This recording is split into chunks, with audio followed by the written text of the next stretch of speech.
یو کس تپوس کړی ده چې نکاح په ټلیفون باندې کیږي که نه.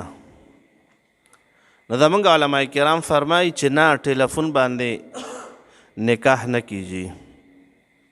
ځکه کله کله یو سړی دوکه شي، اواز کې څه پته لګي چې دا د چا اواز ده.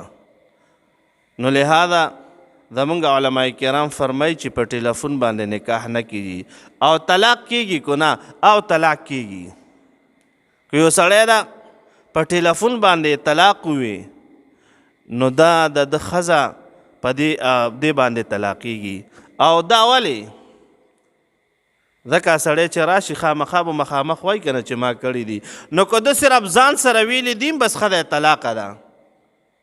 یو سړی د ځان سره یوي او چا وانه اورېدل او ده په خپله واورېدل د طلاقو لفظ او ځان سره یوي او د طلاقو الفاظ ذکر کړي دي، د ښځه طلاقه ده.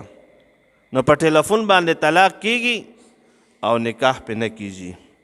وصلی الله تعالی علی خیر خلقه سیدنا و مولانا محمد و آله و اصحابه اجمعین برحمتك یا ارحم الراحمین.